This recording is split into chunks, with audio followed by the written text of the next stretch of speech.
بعد رضوی کے کیس کے بارے میں تو نہیں بات کروں گا. میں ایک صرف سوال کروں گا آپ سے. آپ کو نزدیک کچھ ہوتا ہوا نظر آ رہا ہے؟ ہو سکتا ہے یہ سپٹمبر آپ کے لیے اگست آپ کے لیے خوشخبری لائے, ہو سکتا ہے سپٹمبر آپ کے لیے خوشخبری لائے اور پھر کوئی اس کا کریڈٹ لینے کے لیے بھی آ جائے کہ دیکھیں جی میری وجہ سے ہی ہوا ہے.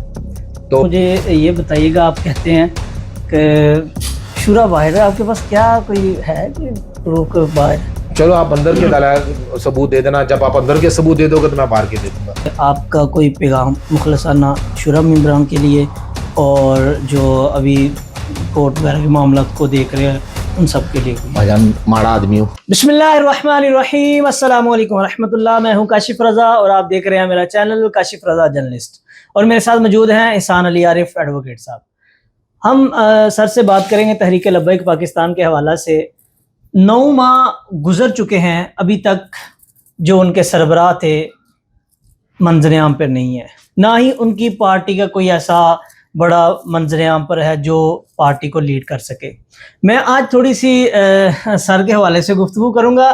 جب 13 اکتوبر کو یہ سانحہ ہوا تو سر کے پاس میں کسی کام سے آیا, تو آ کے میں نے سر کو بتایا کہ سر یہ معاملہ ہو گیا. سر مصروفیات میں تھے. جب سر نے سنا, سر کی کنڈیشن میں نے دیکھی, سر نے فوری جو ہے نا وہ اپنی فائل پکڑی اور ہائی کورٹ چلے گئے ریٹ کرنے کے لیے, جو بھی اس معاملے پہ ریٹ ہو. یہ میں نے خود دیکھا اور میں آپ کو آج بیان کر رہا ہوں.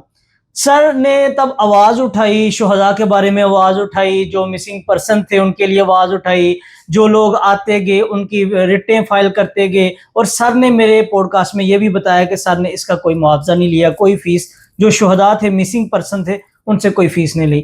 یہ کچھ منتھ معاملہ چلتا رہا. پھر سر کی جو گفتگو تھی اس میں تھوڑی سی بقول کچھ ایسے لوگوں کے کرواہٹ آتی گئی.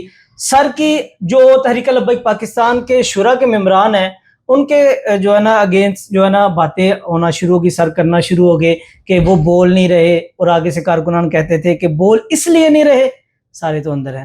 پھر سر کو ایسا کیا معاملہ ہے یا سر کی کیا ایسی دشمنی ہے کہ کیا سر اس لیے ان کے خلاف بول رہے ہیں کہ انہوں نے سر کو وکالت نامہ نہیں دیا, سر کے بولنے کے باوجود سر کے پاس نہیں آئے, یا ایسی کیا وجہ ہے کہ سر ان کو ہر ویڈیو میں مخاطب کر کے کہتے ہیں کہ سعد رضوی کے لیے بولو, انس رضوی کے لیے بولو, اپنے کارکنان کے لیے بولو, حالانکہ جو گراؤنڈ ریالٹی دیکھتے ہیں یا جو لوگ بتاتے ہیں کہ سب تو اندر ہیں. تو اس سوال کا آج 9 ماہ بعد ہم سر سے جواب لیتے ہیں کہ آخر وجہ ہے کیا. السلام علیکم سر. جی وعلیکم السلام سر, بہت شکریہ آپ کا. آپ کا ٹاپک میرے خیال یہ ہے کہ سب تو اندر ہے.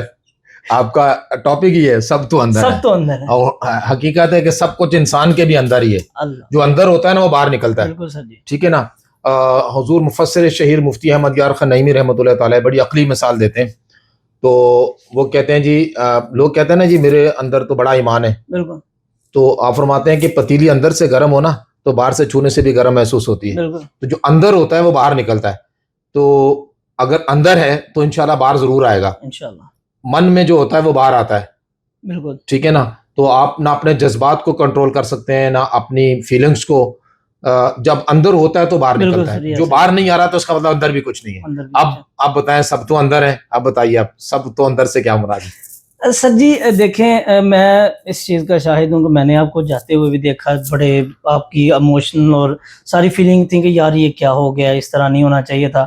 ٹھیک ہے, لیکن کچھ عرصہ بعد, 3 ماہ بعد, 4 ماہ بعد آپ سوال کرنا بھی شروع ہو گئے. کیا آپ کی کوئی سوال کرنا میرا حق نہیں ہے؟ وہ تو کہتے ہیں سارے اندر ہے. ہاں وہ کہتے ہیں نا سارے اندر ہے.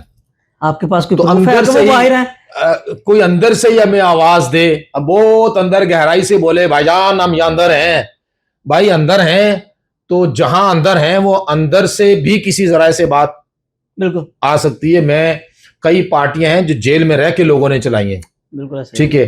اب یا تو پھر یہ ہے کہ جو میں سمجھ پایا ہوں کہ یہاں تھا ہی کوئی ایک مطلب شخصی نظام تھا, یعنی کوئی پراپر مینجمنٹ سسٹم یا پراپر آرگنائزیشنل اسٹرکچر شاید نہیں تھا کہ 2 بندے اندر چلے گئے تو باہر والوں کو ایسا لگتا ہے سانپ سونگھ گیا نا. تو یا تو یہ طے نہیں ہوا تھا کہ جناب یہ شخص کے بعد فلاں شخص جی پارٹی کی کمان کرے گا. تو اگر یہ طے نہیں ہوا تھا تو میرا نہیں خیال ہے کہ یہ کوئی مناسب عمل تھا. اگر ہوا تھا تو پھر جن کی ذمہ داری بنتی تھی ان کو سامنے آ کر دیکھیں. کبھی بھی جو ہے نا وہ مسلح یا قیادت خالی نہیں ہوتی. ہم دیکھتے ہیں اسلامی تاریخ میں کہ اگر ایک مجاہد شہید ہوتے تو جھنڈا نہیں کرنے دیتے تھے, دوسرے آ کے اس جھنڈے کو تھام لیتے تھے. جہاں تک کہ ایک صحابی رسول غالباً ان کے دونوں بازو کٹ گئے تو دانتوں سے جھنڈا تھام لیا اور گرنے نہیں دیا. اور اس طرح غالباً مصر کی یہ ہے پارلیمنٹ کا واقعہ ہے کہ جب وہاں پر اسلام کے خلاف بہت موومنٹ تھی تو ایک پارلیمنٹیرین نے اذان دی, اللہ اکبر کہا تو گولی لگ گئی, شہید ہو گئے. دوسرے نے اس نے اگلا اللہ اکبر سے شروع کی تو وہ بھی شہید ہو گئے. تو پھر تیسرا آ گیا, یہاں تک کہ 21 بندوں نے غالباً شہادت دی اور اذان مکمل کی. تو کہنے کا مقصد یہ ہے کہ ہم تو دین کے دائی ہیں نا, ہمارا کوئی ذاتی ایجنڈا تو نہیں ہے نا. اور ہم کہتے ہیں ہم کرسی ورسی کے پیچھے بھی نہیں ہے, ایسی کرسی ہماری ٹھوکر پہ ہے, ہم رسول اللہ کے غلام ہیں, ٹھیک ہے نا. اور ان کی کیا کہتے ہیں کہ ان کی ٹھوکروں سے سلطنتیں بنتی بگڑتی ہیں, کہ ہماری تمہاری کرسی کے محتاج نہیں ہے, ہم اللہ رسول کے دین کے لیے, رسول کی عزت و ناموس کی حفاظت کے لیے ختم نبوت کے پہرے دار ہیں. تو پھر جب ہمارا یہ جذبہ ہے, ہماری یہ الفاظ ہیں, تو پھر یہ پابندیاں, یہ گولیاں, یہ گالیاں, یہ گرفتاریاں, یہ ہراستیں, یہ ہمارا کیا بگاڑ سکتی ہیں, ٹھیک ہے نا. جب ہم ہیں ہی اس مشن پر, جب ہمارا مقصد ہی ہے, اور پھر ہم کہتے ہیں کہ کیا کہتے ہیں, ستم گر آ ہنر آزمائے تو تیر آزما ہم جگر آزمائے. ہم یہ باتیں پبلک میں کرتے ہیں, ہم یہ جلسے جلوسوں میں باتیں کرتے ہیں. جب وقت آئے تو پھر اگر ادھر سے ستم گر تیر آزما رہا ہے تو پھر جگر لے کے حاضر ہو جانا چاہیے. میں تو اس کا قائل ہوں, ورنہ پھر یہ بڑی بڑی باتیں نہ کریں. پھر آپ کرتے ہیں تو پھر آپ کو جگر لے کے آنا چاہیے سر. باقی دیکھیں نا, زندگی گھر میں رہ کے بھی بالکل آپ نے مر جانا ہے, میدان میں رہ کر بھی بہرحال موت آ جانی ہے. تو حق بات بہرحال کرنی چاہیے, میں تو اس کا قائل ہوں. اور آپ حق بات کریں گے تو اللہ رسول آپ کی عزت میں اضافہ فرمائیں گے, کمی نہیں آئے گی. حق بات کرنے والے کو کبھی کمی نہیں آتی.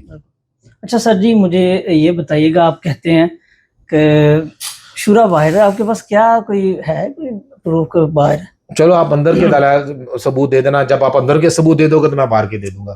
ٹھیک ہے, آج ملاؤ ہاتھ. ٹھیک ہے, آپ نے اندر کے ثبوت دینے ہیں, کمنٹ میں آپ نے یہ ثبوت دینا کہ سارے اندر ہیں. سر اس کے ساتھ یہ بھی سوال ہے کہ چلیں وہ باہر نا, وہ بھی سامنے آ جائیں گے تو گرفتار ہو جائیں گے, تو کیا ہوا, کیا ہو جائے گا, انہونی کیا ہو جائے گی بھائی. آپ کا جسم اتنا تقدس والا ہے کہ آپ گرفتار نہیں ہو سکتے. آپ تو مثالیں دیتے ہیں کہ سیدنا یوسف علیہ السلام کی, امام اعظم ابو حنیفہ کی, امام احمد بن حنبل کی. تو کیا ہوا, آپ آئیں گے نا, یہ تو تاریخ میں لکھا جائے گا کہ آپ نے حق بات کی تھی جس کی وجہ سے آپ گرفتار ہوئے. اب آپ گھر میں بھی تو گرفتار ہو سکتے ہیں کہ نہیں ہو سکتے. میں کتنے لوگوں کو جانتا ہوں جو گھر میں بیٹھے ہوئے تھے, چھپے ہوئے تھے, لیکن گرفتار ہو گئے, ہتھے چڑھ گئے. یا پھر بعض یوں بھی گرفتار ہوئے کہ ان کی فیملیز کو تھریٹ تھا یا فیملیز کو اٹھا لی گئی تو ان کو پیش ہو کے گرفتاری دینی پڑی. تو یار گرفتاری سے آپ بچ کیسے سکتے ہیں, تا وقتے کے مہربانوں کی مہربانی نہ ہو, آپ کیسے بچ سکتے ہیں. اچھا سر جی, ایک ویڈیو میں آپ نے یہ کہا تھا کہ شورا کے ممبر نے آپ سے رابطہ کیا تھا مسجد رحمت للعالمین کے حوالے سے. وہ شورا کے ممبر بڑے لیول پہ اندر کی باتیں, وہ کیا کہتے ہیں, خاصا دی گل آما آگے کرنے نہیں مناسب. وہ جو جہاں کی بات تھی اس کو وہیں رہنے دے, اگلی بات کریں. دیکھیں میں نا اپنے ذاتی کمیونیکیشن, میرے سب سے تعلقات ہیں, میرے لیے سب بہت قابل احترام ہیں, بڑی عزت کے لائق ہیں, اور یہ اسی درد اور محبت اور اسی بھائی بندی کی وجہ سے میں بات کرتا ہوں. میرا ان سے کچھ ذاتی دشمنی تھوڑی ہے. میں یہی چاہتا ہوں کہ یار بھائی لوگوں, اللہ آپ کو جزائے خیر دے, آگے بڑھو, قدم بڑھاؤ. دیکھیں اہل سنت میں کوئی سیاسی جماعت نہیں ہے, آپ سنیت کا مستقبل ہیں, آپ اہل سنت کی آس ہیں, آپ سنیوں کی لاج ہیں. اور اگر آپ ہی خاموش ہو گئے, آپ ہی ڈر کے دب کے بیٹھ گئے, آپ ہی نے کارنر اختیار کر لیا, آپ ہی گھر میں بیٹھ گئے, تو کوئی پرسان حال نہیں ہوگا. سنی بیچارے بالکل اس وقت اہل سنت کی حالت یہ ہے کہ ایک ایسے مسافر کی طرح ہیں کہ جو چل رہے ہیں جنگل میں, جس سے اپنی منزل کا کوئی پتہ نہیں, کبھی دائیں جاتے ہیں, کبھی بائیں جاتے ہیں, کبھی اس کی طرف دیکھتے ہیں, کبھی اس کے منہ کی طرف دیکھتے ہیں, کبھی کہتے ہیں یہ حضرت ہمیں پار لگا دیں گے, کبھی کہتے ہیں یہ حضرت شاید ہماری کو مدد کر دیں. اس وقت اہل سنت کی یہ حالت ہوئی ہے. آپ کو اللہ نے بڑی عزت دی اور اہل سنت نے اپنا سارا وزن آپ کے پلڑے میں ڈالا, ٹھیک ہے نا. اور کوئی بھی ہو, جن کو آپ غیر سیاسی کہتے ہیں وہ بھی آپ کو ووٹ دیتے ہیں, وہ بھی آپ کے پیچھے بیک میں کھڑے ہوتے ہیں. تو یار ایسے وقت میں اگر آپ ہی ٹوٹ گئے تو بہت نقصان ہوگا. آپ کو ٹوٹنا نہیں چاہیے. میں آپ کو زندہ, طاقتور, باسلامت دیکھنا چاہتا ہوں. ہم رہے نہ رہیں,